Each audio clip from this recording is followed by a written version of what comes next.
શિરીષ, અમુકવાર બહુ લાગી આવે છે આ વાત. હેમાબેન હવે રડી પડ્યા. દુઃખ મને પણ થાય છે હેમા, પણ બધું આપણા હાથમાં નથી હોતું ને. શિરીષભાઈએ હેમાબેનને સમજાવતા કહ્યું. હેમાબેન તો હવે શાંત થઈ સૂઈ ગયા, પણ શિરીષભાઈને એ રાતે વિચારોમાં ઊંઘ જ ન આવી.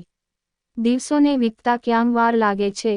અચલ હવે ઓફિસથી ટેવાઈ રહ્યો હતો, પણ હા, અચલને હજી એ ઓફિસના કામથી જાણે કંઈ જ મતલબ નહોતો. એને તો બસ ઓફિસમાં એની આસપાસ ફરતી સાયનામાં જ રસ હતો. હવે તો ઓફિસના લોકો, વિરલ અને શિરીષભાઈ પણ અચલ અને સાયના વચ્ચે વધતી નિકટતા પારખી ગયા હતા. એક દિવસ સાયના અચલની કેબિનમાં બેસી અચલનો હાથ પકડી અટકચાલા કરી રહી હતી ને બરાબર એ જ સમયે અચલનો ટેબલ પર મૂકેલો ફોન રણક્યો. સ્ક્રીન પર ઝબકી રહેલું માયાનું નામ સાયનાએ પણ જોયું. અચલે ફોન ઉપાડ્યો. હાય બેબી, શું કરે છે? માયાએ ખૂબ જ પ્રેમથી કહ્યું. બસ ઓફિસમાં બેઠો છું, અચલે સામે જવાબ આપ્યો. આઈ વોન્ટ સમ મની, માયાએ તરત જ કહ્યું. અચલે પોતાની જગ્યા પરથી ઊભા થઈ સાયનાથી જરા દૂર જઈ પૂછ્યું, કેટલા? 30,000. વેઇટ, હું તારા એકાઉન્ટમાં ટ્રાન્સફર કરું? અચલે તરત જ કહ્યું, ના, મારે કેશ જોઈએ છે, એ પણ અર્જન્ટ. માયાએ જરા ઉતાવળા થતાં કહ્યું, કેશ? એક કામ કર, ઓફિસ આવી જા ને લઈ જા. અચલે જરા વિચારીને જવાબ આપ્યો. ઓફિસ? માયાને પણ નવાઈ લાગી. હા આવ, અને હા સાંભળ, પાછલા દરવાજેથી આવજે. લિફ્ટની બાજુમાં ગલી જેવું પડે છે, ત્યાંથી સીધા જ આવીશ, એટલે મારી કેબિનનો બેકડોર છે. અચલે એટલું કહી ફોન મૂક્યો અને ફરી સાયનાની સામે ગોઠવાઈ ગયો. અચલના ચહેરા પર તો જરાય બદલાવ નહોતો દેખાઈ રહ્યો, પણ માયા સાથેની અચલની વાત પછી સાયનાનો ચહેરો જરા આકુળ વ્યાકુળ દેખાઈ રહ્યો હતો. એ આમથી તેમ ફાંફા મારી રહી હતી. અચલે પણ એ નોંધ્યું, એટલે એને તરત પૂછ્યું, શું થયું? કંઈ નહીં, એક જરૂરી કામ યાદ આવી ગયું. હું આવું પછી કહી સાયના પગ પછાડતી અચલની કેબિનમાંથી બહાર નીકળી ગઈ. થોડી જ વારમાં માયા બેકડોરથી અચલની કેબિનમાં પ્રવેશી. અચલને જોતા જ માયા દોડીને એને વળગી પડી. અચલે પણ એને પોતાના બાહુપાશમાં જકડી લીધી ને એના હોઠ પર હોઠ મૂકીને એને ચૂમવા લાગ્યો. માયાએ ફ્રન્ટ ડોર તરફ ઇશારો કર્યો તો અચલે મસ્તીના મૂડમાં જવાબ આપ્યો, એ તો તારા આવતા પહેલા જ લોક કરી દીધો, જેથી આપણને કોઈ ડિસ્ટર્બ ન કરી શકે ને. એટલું કહી ફરી અચલ માયાના હોઠ, એના ગળા, એના કાન પર પોતાના હોઠ ઘસવા માંડ્યા ને માયાના કાન પાસે એક હળવું બચકું ભરી લીધું.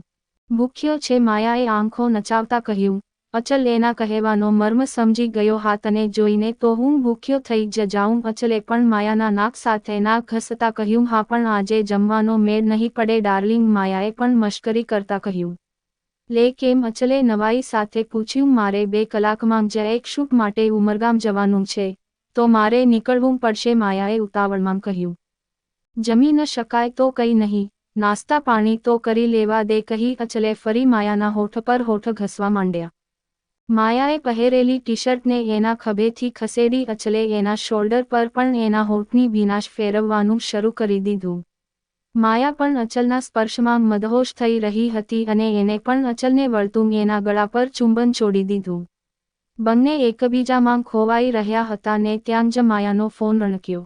થોડીવાર તો ફોન એમ જ વાગતો રહ્યો, પણ ત્રીજી ચોથી રીંગએ માયાએ અચલના હોઠથી પોતાના હોઠ દૂર કરી જીન્સના પોકેટમાંથી ફોન કાઢી સ્ક્રીન પર જોયું ને એ સાથે જ બોલી, ઓહ શીટ, શું થયું? અચલે હજી એના હોઠ માયાના ગળા પર ફેરવતા કહ્યું, જવું પડશે બેબી. માયાએ જરા ઉતરેલા ચહેરે કહ્યું, ઓકે જા, પણ આ હું વસૂલ કરીશ. હા, અચલે આંખ મારતા કહ્યું, અરે મને આખી વસૂલી લેજે મારી જાન. અચલના ગળા ફરતે પોતાના હાથ નાખતા માયાએ કહ્યું. અચલે ફરી માયાના હોઠને હળવું ચુંબન કર્યું ને માયાએ આંખો મીંચી. ચાલ હવે હું નીકળું, કહી માયાએ પર્સ ખભે ભેરવ્યું. અરે પૈસા તો લેતી જા, અચલે યાદ કરાવ્યું ને પૈસાની થપ્પી માયાના હાથમાં મૂકી.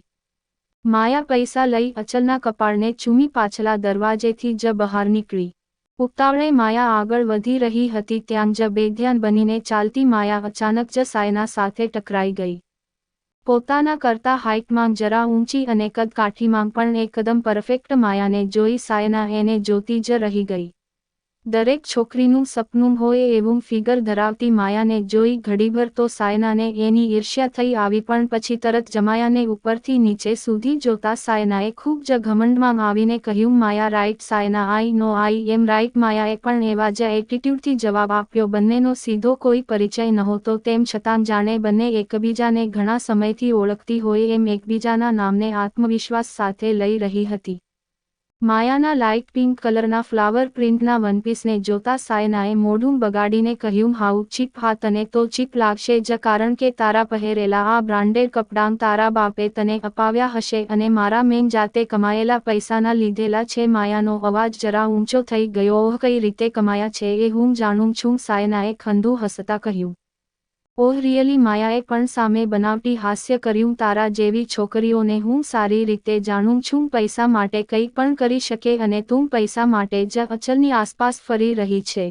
ફરી એ જ ખંધા હાસ્ય સાથે સાયનાએ કહ્યું, મારું અચલની આસપાસ ફરવાનું કારણ પૈસા છે એ માની લીધું, પણ તું શું કામ એની આસપાસ ફર્યા કરે છે? માયાએ સાયના જેવા જ ટોનમાં કહ્યું. અમે ડેટ કરી રહ્યા છે, સાયનાએ બચાવ કરતા કહ્યું. એ સાંભળી માયા ખડખડાટ હસી પડી અને હસતા હસતા જ બોલી, અચલ અને ડેટ થઈ છે એવા વહેમમાં ન રહેતી. What do you mean? તું હજી ઓળખે છે જ કેટલું અચલને? સાયના જરા લાલપીળી થતા બોલી, લુક, મારું નામ તને અચલની ફોનની સ્ક્રીન પરથી મળ્યું અને મને તારું નામ અચલના મોઢેથી દરેક વાત શેર કરે છે મારી સાથે એ. માયાએ સાયનાની જરા નજીક જતા એને આંગળી બતાવતા કહ્યું. બહુ ઘમંડ છે તને એ વાતનો હેને? સાયના ફરી બગડી. હા, બહુ જ. તું કહે તો હું તને એના પપ્પાના બેસણાવાળા દિવસે શું થયું હતું એ પણ કહી દઉં. માયાએ ખંધું હસતા કહ્યું, તારા જેવી છોકરીઓની બસ આ જ હેસિયત હોય, બીજાને બ્લેકમેઇલ કરવાના. ક્યાંક તું અચલને પણ તો બ્લેકમેઇલ નથી કરી રહી ને? સાયનાએ હવે ઊંચો અવાજ કરતા કહ્યું, એવા ખોટા કામ કરવાનું મારા લોહીમાં નથી. માયાએ પણ સામે જવાબ આપ્યો.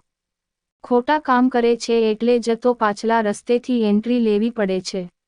અચલને પણ શરમ આવતી હશે તારા જેવીને મેઇન ગેટથી એન્ટ્રી આપતા. સાયના હવે બોલવામાં વધુ આગળ વધી રહી હતી. આમ તો માયા સાયનાને પહોંચી વળે તેમ હતી, પણ કોણ જાણે કેમ અહીંયા એની જીભ સિવાઈ ગઈ. એ કંઈ જ ન બોલી શકીને સાયનાને સાઈડ કરતી સડસડાટ ત્યાંથી નીકળી ગઈ. આવી જ સ્ટોરી સાંભળવા માટે ચેનલને સબસ્ક્રાઇબ અને વિડીયોને લાઇક કરજો મિત્રો. ધન્યવાદ.